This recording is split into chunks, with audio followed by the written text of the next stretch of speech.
rating the offense. I want to go kind of position by position here. Give a quick little score. What I think where we're at, where it could go, and where it could fall back to. First being, and Steve, you'll give your thoughts on this too. We're gonna do the running back room. We've got Naquan Wright. We've got Montrell Johnson from Louisiana.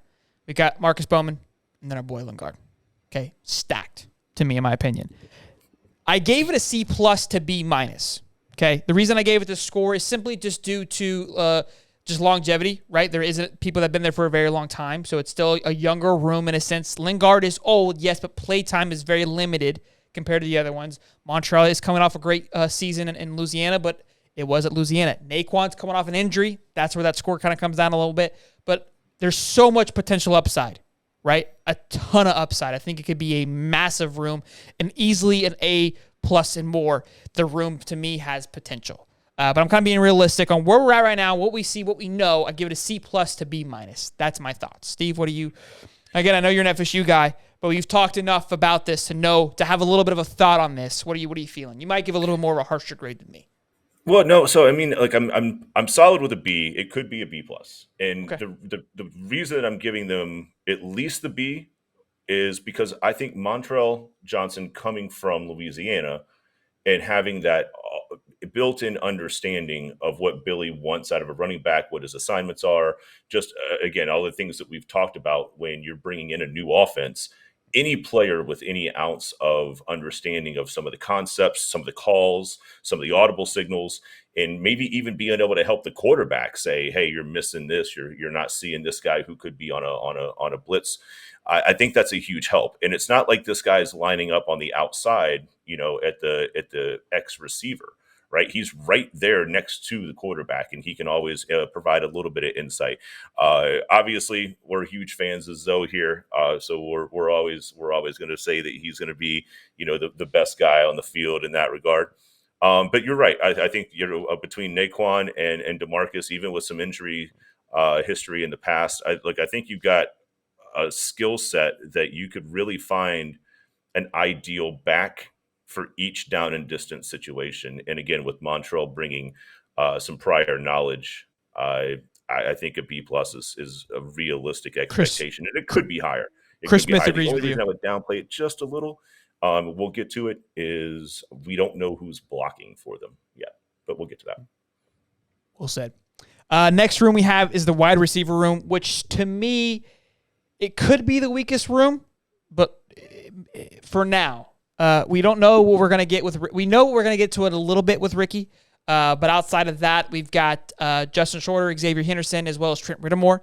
I'm excited about Jaquavion Frazier. I'm big on him. I think he's going to be bigger right now. He's slotted in the second position, but I'm big on Frazier. I think he's going to have a breakout season. I think he's going to do well.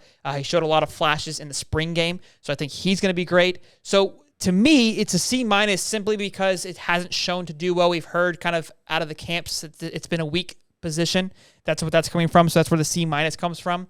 Again, the potential is huge here. I think a lot of guys, especially with Ricky coming in, it's going to allow for the other guys to now see somebody who played well, right, who had a great season last year. He's going to have that kind of veteran presence to an extent, although Trent and Xavier are juniors. And Justin Shorter's a senior as well, but just somebody kind of with a little bit more flash, right, than those other names. So to me, it's a C-, probably to a C right now. That's kind of where I'm at. Could fall down again, and this impacts the quarterback score as well for me. Yeah, those two things definitely tying together, and you're looking at, it's obviously, some new faces. You got a transfer in Justin, but he's got size. And look, I mean, if you're looking to establish somebody who can get out there and maybe go up for that jump ball that you need to help a quarterback out, especially a new quarterback in the league or the new quarterback on the team, plus he's got the size to be able to block well if you're trying to set that edge and give your running backs the ability to get outside. There's not a lot of experience, but there's a lot of talent.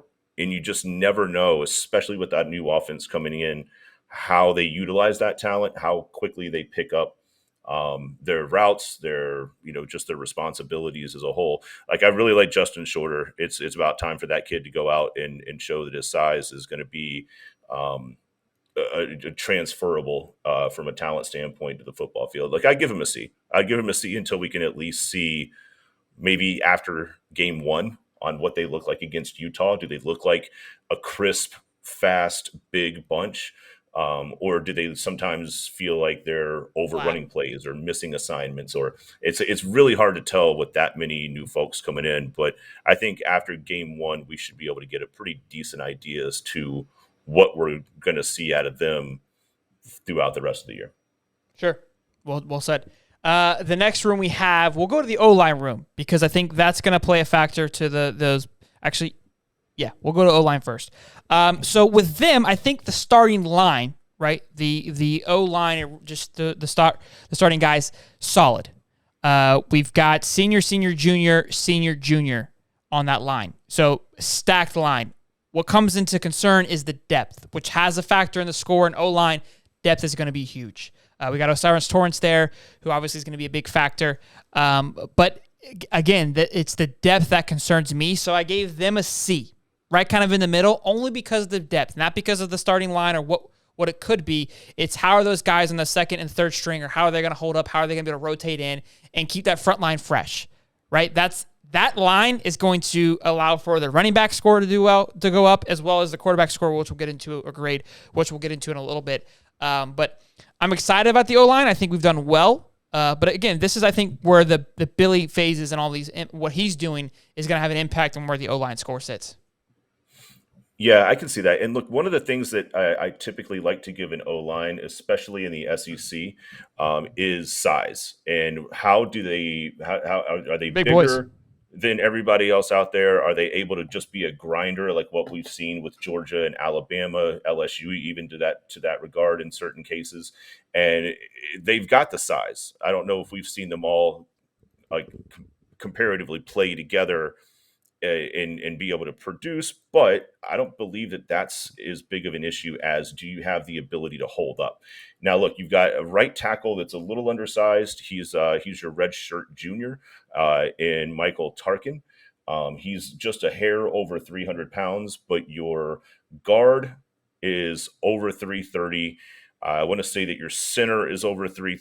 Yeah, he's over 3, and then you've got your left guard, who's another 335 guy, and I want to say your left tackle is over 330 as well. Now, look, they don't have to be the flightest of foot. They don't have to be sometimes the strongest, but look, man, if you can be 330 pounds, 315 pounds, you got to be able to move, some of the folks in front of you. And I think at least with the size that they have, and with the way that I've seen Billy's offense kind of run, they seem like they can block the quick stuff and be able to kind of beat you up on the line if you're undersized and can't keep up with them. So it gives them some depth. It gives them some dynamic. Depth is the issue. But look, I'll get with you. I'll go C until we see more. Watch cleats hit turf and see what they look like as a cohesive unit. I'm actually really excited to see how the O-line does, because it's going to translate into success for Lingard, and it's going to translate into success for Anthony Richardson. So it's one of the positions or spots that I'm really actually. It's not the one you're typically excited to see, but we've seen it, like you said, in the past with the Georgias and the Bamas, that they have the big line, right? That's what you hear about, and that's what we've been hearing about more and more. So I'm excited to have a kind of a good big line and hopefully have an impact on that and say, like, we don't want to go against those guys because they're just massive. Yeah, they just push us an over. Offensive line, like some of these guys, especially the Alabamas, Georgias, as of late, have just pumped out NFL offensive linemen. And if you look at them, don't get me wrong, I mean, they're extremely talented and their technique is good, but none of them are really undersized. None of them are smaller guys that are having to keep up, especially with some of these new, Kayvon Thibodeaux and things like that are just so quick and so strong that you've got to be a little bit of both. But they all seem to be just these big guys that if they get their hands on you, they can do whichever they choose, whether it's, sure, push you out of the lane or just, pass block you down to the ground. I love that. The next we have is the quarterback room. I'm giving this an A. Obviously, we got AR. The depth is okay. We've talked about that a little bit with Jack Miller and Kitna being back there because Del Rio has left. But I give it an A. It could be an A+. Again, the O-line score, how the O-line does is going to impact him, how the wide receivers perform. His score is going to be due to what's going on around him. I think he's going to bring the A to A+ potential, but it's just what's going to be around him and how he does. So that, to me, obviously, everyone's most excited to see him. I think this is probably, I would say, out of any Florida season, I mean, Tebow is exciting, but his second season, but his first season, to me, this is kind of really AR's first season. So I guess you can kind of compare this to Tebow's first season when he played that kind of role with Chris Leak. The hype for Tebow was still bigger than this because we still got to see him. But I feel like we saw more of Tebow than we did of AR, is my point here. And I think that the hype behind him and the excitement is just through the roof. It's insane. It's really cool to kind of be back on the map in that sense of having like a top 5 talent that everyone's talking about on Florida again. Yeah, just every time they snap the ball, the quarterback has the ball in his hands, and you're thinking, what's he going to do next? Like, you're just glued to the TV for that alone. And it may be a completely perfectly run play that has 3 handoffs and just some guy wide open running down, or it could be a blown, busted coverage that he's got to make the entire play with his feet. To give you my grade for Florida's quarterback room right now, I would say it's a little bit lower than yours. I'd say B+ at best, because Anthony Richardson has all the talent in the world, and I think talent-wise, he's an A, potentially higher. But he does come with some injury concerns, and in the situation where he is still trying to process the offense and can't make the reads or can't get into the audibles that he needs to beat a blitz that he doesn't see coming, he's going to instantly rely on his feet. And we've seen that. That's just kind of been, again, he's that athletic.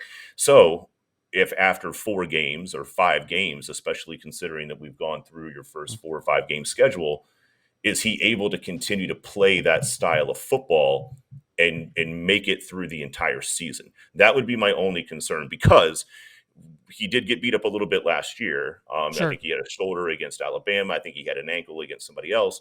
And then you're looking at, Jack Miller, who's a transfer coming in to try to win you a game. I don't know how confident as a Florida fan that would make me. I love the kid who's walking out there to take the first snap. I'm terrified every time he takes off running and there's a dog pile. So because of that, and you just want to make sure that he can be there for the entire season, I would just be tentative with my grade. So I'll say B+ at tops. Okay. Next one, last one. Let's keep it tight. We got tight end. We've got Zipper, your boy, Keon Zipper, and then Dante Sanders is kind of backing up, both seniors. And then we've got a freshman and a sophomore, 3 and 4 spot, Nick and Odom. To me, again, this is kind of one of those ones that we haven't seen much, but he's kind of big. I think he's going to do well blocking. With having AR at his disposal, I think it makes him kind of more, gives him a pretty good score. I'm going to give him a B in the tight end room for now. That one, to me, I think I might be overshooting a little bit, but to me, it's the least known room out of all the rooms, in my opinion. I could be wrong here, but that's my thought. Mo Jr., go Gators. Yes, sir. Look, I'm going to give him a B+. I like Keon. Keon's been there for 4 years. He's freakishly athletic with his size.